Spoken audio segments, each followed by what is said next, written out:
जय माँ इंद्राक्षी जय अम्बे। इंद्राक्षी धाम में दर्शकों आप सभी का हम हार्दिक स्वागत करते हैं। आज के दिन जिन जातकों का जन्म दिवस है, मैरिज एनिवर्सरी है, उन सभी को हमारी तरफ से बहुत बहुत शुभकामनाएं। आज का जो ये अंक है ये हारी और बीमारियों के ऊपर है, रोगों के ऊपर है। कई बार परिवार में इस कदर कहर उठता है कि बीमारियां और बीमारियां, दवाई दवाई दवाई, घर में मेडिकल स्टोर खुल जाता है और कभी छोटू बीमार, कभी बड़े बीमार, कभी बहन बीमार, कभी कोई बीमार, कभी हम बीमार। मतलब बीमारियों का ऐसा मक्कड़ जाल में परिवार फंस जाता है कि साहब पूछो मत। अब ना इलाज कराएं तो मरे और बाकी तो कहने क्या। और कई बार परिवार में बीमारियों के साथ साथ अकाल मृत्यु अपना पैर जमा लेती है। हमने कई ऐसी कुंडलियाँ देखी हैं, कई लोगों के ऐसे हाथ देखे हैं और फिर समाधान तो दिया ही जाता है जो भी देते हैं। तो उसमें पता लगता है कि इस परिवार में हर साल किसी न किसी व्यक्ति की मृत्यु होती है, अकाल मृत्यु होती है, जवान व्यक्ति की मृत्यु होती है। तो बेटा ये सब बड़ा गलत हो जाता है। भगवान न करे किसी परिवार में ऐसी मृत्यु हो, इस प्रकार की बीमारियां परिवार में आ रही हों। तो बेटा भगवान शिव का एक बड़ा अच्छा मंत्र है, इसे आप नोट कर लेना। छोटा सा मंत्र है, इस मंत्र को बच्चा भी पढ़ सकता है। सारी जानकारी इस अंक में दूंगा। पहले आज का पंचांग देख लें। 11 अगस्त सन 2025 दिन सोमवार, संवत 2082, भादों का महीना, कृष्ण पक्ष, तिथि द्वितीया, नक्षत्र शतभिषा, राहु काल 7:30 से 9, दिशा शूल पूर्व दिशा। भगवान शिव काल के महाकाल हैं। जब भगवान शिव की कृपा जिस परिवार पे होती है, जिस परिवार में शिव शक्ति का वास होता है, उस परिवार में आप माने न माने सुख संपदा दौड़ी चली आती है। उस परिवार के रोग, उस परिवार के शोक, उस परिवार के वियोग, उस परिवार के संताप भगवान भोलेनाथ की कृपा से दूर हो जाते हैं। लेकिन ध्यान रखें, भक्ति भाव से होनी चाहिए, भक्ति भाव से होनी चाहिए। भक्ति में लालच नहीं होना चाहिए, भक्ति में छल कपट नहीं होना चाहिए। आज हमारी भक्ति में छल कपट है। हम भगवान को पहले लालच देते हैं, पहले ये काम हो जाए फिर ये काम करेंगे। तो ये छल कपट वाली जो भक्ति है ये अच्छी नहीं होती। इसलिए आप ध्यान रखें, छल कपट वाली भक्ति से बेटे दूर जाइए। जीवन चाहे कितने भी हमें मिल जाए मानव की योनि में, वो बाद की बात है। लेकिन आज जो जीवन, जो शरीर हमें मिला है, वो कल मिले न मिले हम कुछ कह नहीं सकते। इसलिए भगवान की कृपा से जो शरीर आज हमें प्राप्त है, जो मन हमें आज प्राप्त है, जो आंखें हमें मिली हैं, जो हाथ हमें मिले हैं, जो कान हमें मिले हैं, इनसे अच्छे काम होने चाहिए। इसलिए ध्यान रखना, भक्ति निष्काम भाव से करें, सुंदर भाव से करें। आइए अब हम आपको वो मंत्र नोट करा देते हैं जिस मंत्र को पढ़ने से घर की बीमारियां दूर होती हैं, अकाल मृत्यु का बाहुपाश का बंधन टूट जाता है, कट जाता है। मंत्र लिखें। ओम नमो नीलकंठाय नमः। दोबारा सुन लें। ओम नमो नीलकंठाय नमः। है ना कितना आसान मंत्र। इस मंत्र की 11 माला या इस मंत्र की 7 माला भगवान शिव का प्रातःकाल उठ करके पंचोपचार करें। सुबह नहा धो करके, जैसे हम बैठते हैं पूजन में, तो उनका पंचोपचार कर करके, मतलब धूप दीप फल फूल जो भी हमारे पास सामग्री है, धूप है, दीप है, ये चावल हैं, फूल हैं, भगवान को चढ़ा करके अर्पण करके प्रणाम कर लें। और उसके बाद अपने गुरु का ध्यान करके, और यदि आपने कोई गुरु नहीं बनाए हैं तो भगवान शिव का ध्यान करके इस मंत्र की 11 माला रुद्राक्ष की माला से जपें। पूर्वाभिमुख होकर के बैठें, पूर्व दिशा की तरफ बैठ करके इसका जप करें, या उत्तर दिशा की तरफ इसका मुख करके जप करें। भगवान शिव का जो निवास स्थान है वो भी उत्तर दिशा में। आपने देखा भी होगा, जहाँ जहाँ मंदिरों में शिवलिंग होते हैं, जहाँ से वो जल निकलता है, जिसे हम जलहरी कहते हैं, तो वहीं वो उसका जलहरी का मुख हमेशा उत्तर दिशा की तरफ मिलता है आपको, है ना। तो इसलिए बेटा उत्तर दिशा वैसे भी जलप्रपात के संसाधनों से परिपूर्ण है। उत्तर की दिशा हम कश्मीर तक चले जाएं, सौंदर्य से लबालब है, भरी हुई है, बड़ी सुंदर है। तो कहने का भाव, हम उत्तर दिशा में या पूर्व दिशा की तरफ मुख करके हम मंत्र का जप कर सकते हैं।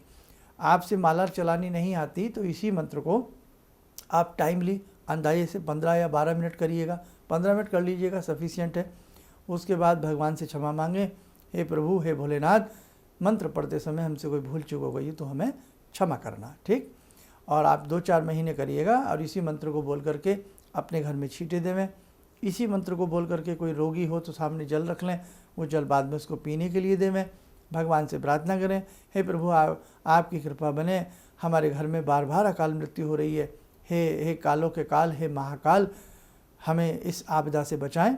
हमारे घर में लोग बार बार बीमार हो रहे हैं, तो हे प्रभु हमें इन बीमारियों से त्राण दें, हमें इन बीमारियों से निकालें, हैं।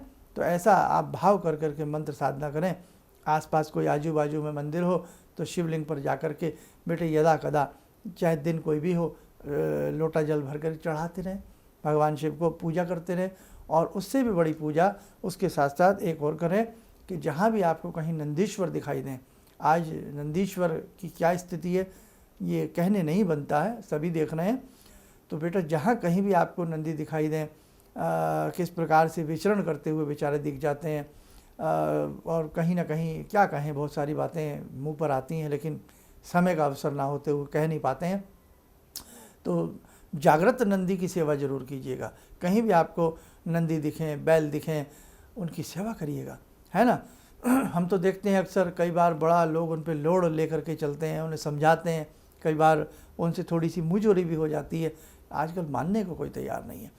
तो आपकी असली नंदी की सेवा तो वही है कि कहीं आपको नंदी ऐसे परेशानी में दिखें, कुछ दिखें, तो बेटा समझाइए। जो लोग उन पर ओवरलोड लेकर के चलते हैं, वज़न लेकर के चलते हैं, उन्हें भी आप समझाइए। अब तो गवर्नमेंट का भी रूल है कि कितना वज़न एक बैल के ऊपर या उसके ऊपर दिया जाना चाहिए। तो बेटा ये सब बातें आप ध्यान नहीं रखेंगे, केवल आप समझेंगे मंदिर में जा कर के हम जल चढ़ाते रहें और अपने आप को समझ लें कि नंदीश्वर प्रसन्न हो गए। नहीं साहब, नको, ऐसे नहीं हो सकता। इसलिए बहुत सारी चीज़ें हैं और आप करते रहें। अच्छे से नंदीश्वर को गुड़ खिलाएं, रोटी खिलाएं, गौ माता की सेवा करें, बछड़ों की सेवा करें। और जो किसान हमारे भाई हैं जिनके यहाँ बछड़े होते हैं, तो बेटे उन्हें अच्छे से दूध पिलाएं, उन्हें उनका पेट भरें और फिर अच्छे से उनकी सेवा करें, बड़ा होने दीजिएगा। भगवान का प्रताप है, इसलिए बहुत सारी चीज़ें आप जाकर के थोड़ा समझेंगे, देखेंगे, आपको समझ में आएगी। तो ये उपाय है, आप करिएगा। 2-4-6 महीने इस मंत्र को जपें, शिव की सेवा करें, नंदी की सेवा करें, गौ माता की सेवा करें। हम आपसे वायदा करते हैं आपके घर की हारी बीमारियां गायब हो जाएंगी, आपके घर के संकट दूर हो जाएंगे, आपके घर की अकाल मृत्यु दूर हो जाएगी।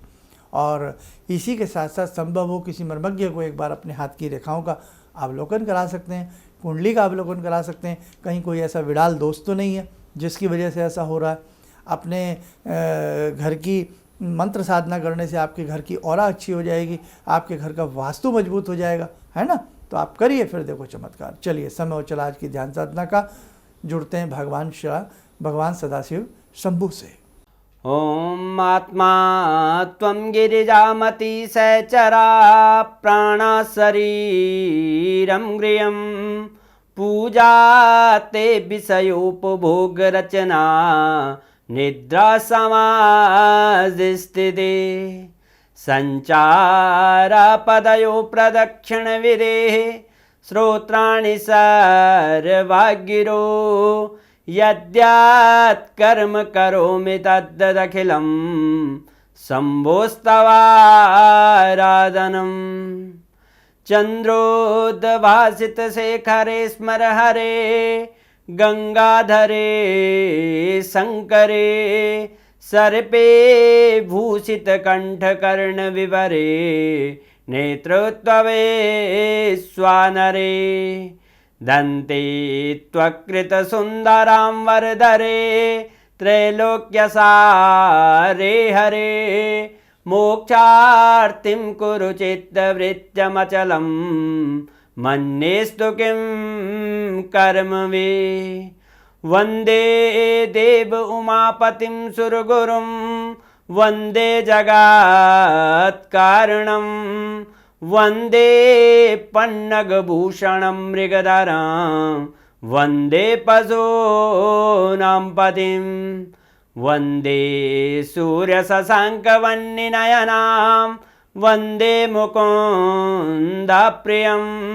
वन्दे भक्तजनश्रयं च वरदां वन्दे शिवं शङ्करम् ॐ कर्पूरगौरं करुणावतारं संसारसारं भुजगेन्द्रहारं सदा वसन्तं हृदयारविन्दे भवं भवानी सहितं नमामि भवं भवानी सहितं नमामि। कवच बना लें, ध्यान करें, सदाशिव शंभू का शुभ आशीष हम सबके ऊपर बरस रहा है।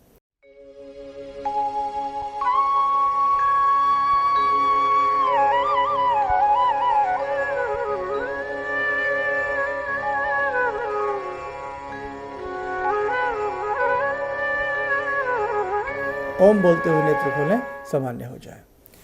देखो ये महाकाल हैं साहब, इसलिए इनकी भक्ति में आनंद लाइए, इनकी भक्ति में प्रेम बरसाइए, इनकी भक्ति में रस उत्पन्न करिएगा। और भाव से जो भक्ति होती है ना, उसमें देखना कितना रोमांच आएगा, सारे कार्य बढ़ने लगेंगे। चलिएगा, आप सब लोग स्वस्थ रहें, सुखी रहें। इन्हीं शुभकामनाओं के साथ हम अपनी वाणी को विराम देते। जय जय अम्बे।